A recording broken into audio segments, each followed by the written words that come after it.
Hello, I'm Cameron Carpenter, and thank you for joining me on this new video essay about fan theories.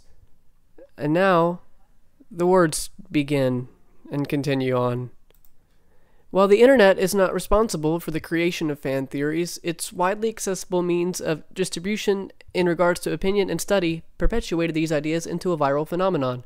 Fan theories have effectively become the most important tool in film criticism, as they actively fix the glaring problems in feature films and television shows by dismantling the structure and intent of the piece and rearranging it so that it fits a specific individual or group's preference. The rise of the fan theory has proven difficult for filmmakers, as they must release their flawed, thoughtless, and prosaic works of art into an arena with a sophisticated, conflicting, and indecisive audience to effectively fix the story. Today, we'll be improving Ridley Scott's 1982 film Blade Runner by dissecting a scene that illuminates the answer to the question, is Deckard a replicant?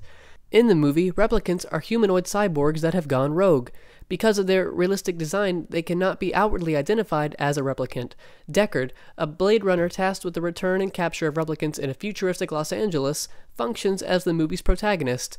Since its debut, audiences have asked the question whether Deckard himself is a replicant.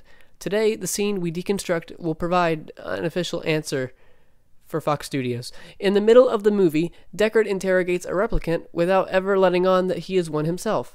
As the scene begins, Deckard stands high above the replicant, cementing his status as a human being who is above a robotic rank.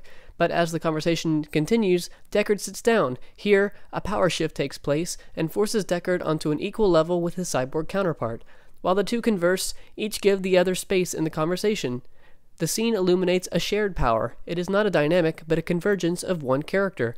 This convergence is our second clue into Deckard's true identity. Scott frames him as a perfect mirror image to the replicant.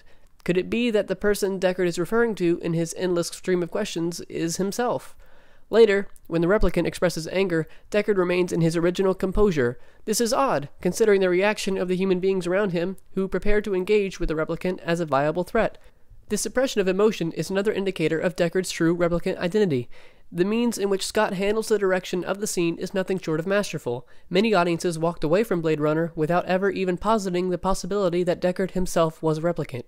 Years later, thanks to the internet and this video, we can finally put to rest the notion that it is merely a theory. Deckard is in fact a replicant. Thank you for watching. I hope that you appreciated it and that you tell your kids someday when you have them from a vagina. And today was good for me.